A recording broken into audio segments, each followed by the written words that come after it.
Tired of rules, regulations, and routines, people began to call it the Boer War, the phony war. Another month gone. The news varies very little. We are still awaiting the big things which must happen and incredibly have not happened yet. We are just a bit weary of it after all these long months. Life is so pointless that it's hardly worth making the effort to make a success of it, as it seems to lead you nowhere.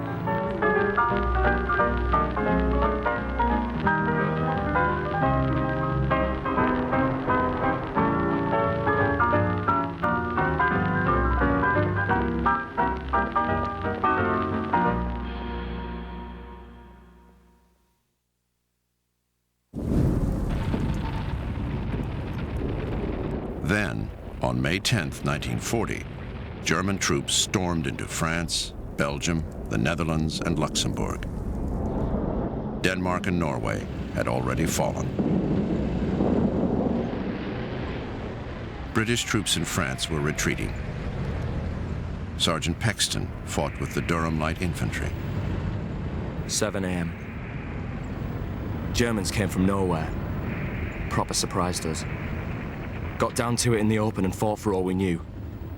Getting wiped out this time, all right. He's sending everything he has at us. French infantryman Gustave Folchet was a farmer's son from the Languedoc. We marched for some time across the hills.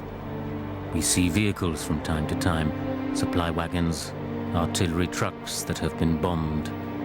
Some disemboweled horses here and there, badly hit. Some are not yet dead and let out plaintive groans as we pass by.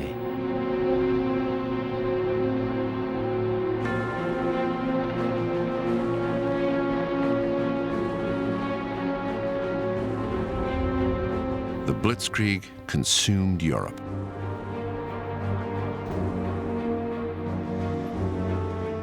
In his diary, 22-year-old German Hans Parels wrote, "In the morning we searched houses. The population here is very afraid of us barbarians. A woman was throwing herself at my feet, imploring me not to kill her children. I told her in my broken French that we were only looking for weapons. But she didn't believe me. She cried and begged and cried.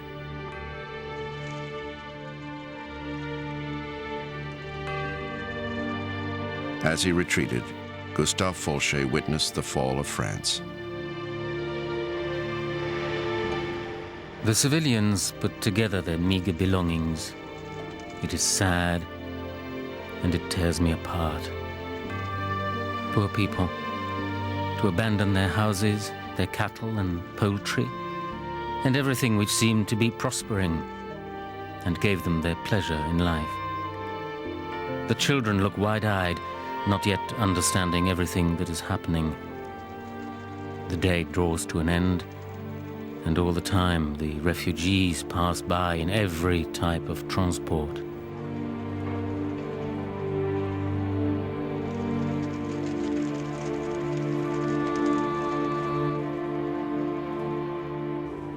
It wasn't long before Folchet was captured. We were prisoners now, and a new life was going to start. For us, the war was over. Around midday, they made us get into threes and form a column and walk forward down the road. The march was very difficult. Suddenly we remembered that we hadn't eaten for a very long time. If only we could have had something to drink, but it was impossible. The British Expeditionary Force, with their French allies, are fighting a desperate battle in the northern zone of the Western Front. They have withdrawn some miles towards the coast, a movement which has been carried out... On May 20th, Sergeant Paxton was also taken prisoner. The Allied forces have not lost cohesion, and their morale is high. Just about fed up with everything.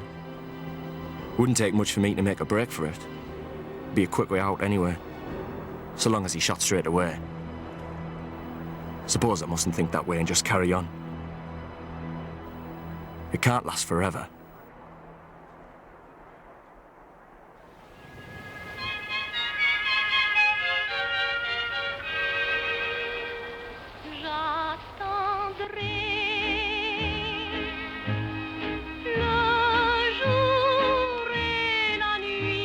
For the victors, the good life, recorded in the home movies of German officers. Dear Friar, we are billeted like kings in the most luxurious estates in the whole area. And you won't believe what I had for dinner yesterday. Caviar and ham, duck and crepes Suzette. And a wonderful Bordeaux wine followed by the local cognac. I tried not to drink too much, but we were all in a very good mood after this meal. When they heard that I needed a present for you, one of the officers sent for a large packet of French soap and bath oils. So, my dear, you will be smelling like roses soon. Lots of love, Helmut.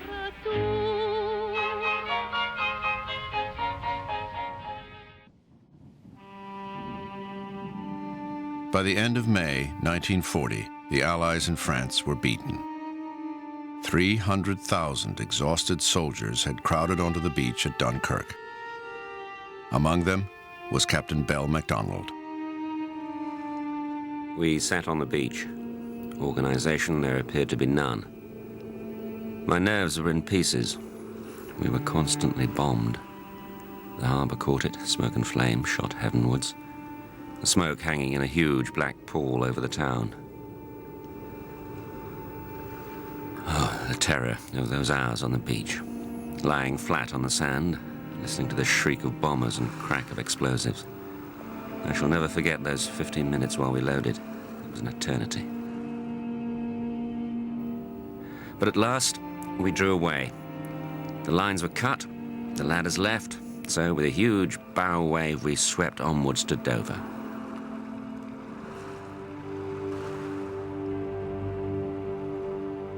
What General Weygand has called the Battle of France is over.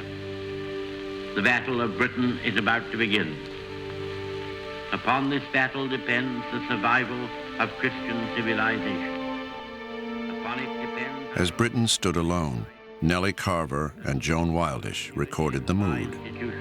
And our empire. 17th of June. France has asked for an armistice. So now what? The predominant feeling is one of relief. Hitler knows that he will have to break us in this island or lose the war. Now we know where we are. I'm absolutely sure we can do better if we have nobody with us.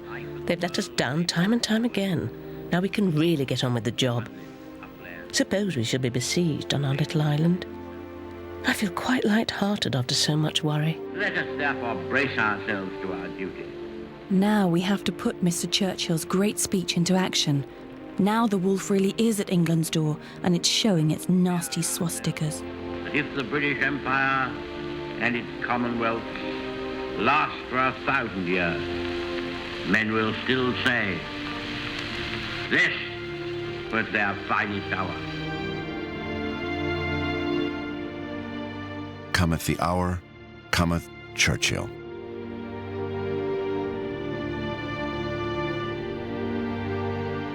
This very different Churchill was observed by his secretary, John Colville. Went up to the PM's bedroom at about 10 o'clock. He was lying in bed, in a red dressing gown, smoking a cigar and dictating to Mrs. Hill, who sat with a typewriter at the foot of the bed. His black cat, Nelson, sprawled, and every now and then Winston would gaze at it affectionately and say, "Cat, darling." This was a leader whose every action symbolized the British spirit. The PM will give the V sign with 2 fingers, in spite of the representations repeatedly made to him that this gesture has quite another significance.